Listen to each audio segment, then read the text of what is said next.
महाराष्ट्राचे माजी कॅबिनेट मंत्री आमदार जयकुमार रावल यांच्या शिंदखेडा मतदारसंघामध्ये ते काढीत असलेली शेतकरी शिवसंवाद यात्रा सोंडले गावात 7 सप्टेंबर रोजी सकाळी 10 वाजता पोहोचल्यावर गावकऱ्यांनी स्वागत केले।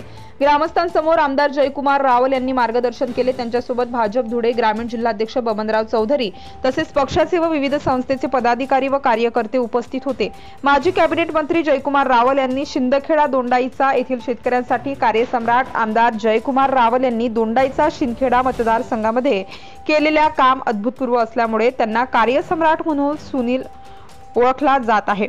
ज्या शिंदखेडा तालुक्यातल्या अनेक गावांना पाणी मिळत नव्हते, दोंडाईचा तालुक्यातल्या अनेक गावांना पाणी मिळत नव्हते, ते पाणी आडवा, पाणी जिरवा तसेच धरणांच्यासाठी आलेल्या निधी, रस्ते, पूल, संस्था, बेरोजगारांसाठी आणलेले थोडे काम असे ओळख असलेले आमदार जयकुमार रावल यांनी गावागावात जाऊन सर्वसामान्य शेतकऱ्यांच्या व्यथा ऐकून जे जे करता आले ते करणारे कार्यसम्राट जयकुमार रावल यांच्या कामाचा गावकऱ्यांनी स्वागत केलं आहे। Subscribe now and press the bell icon. Never miss an update.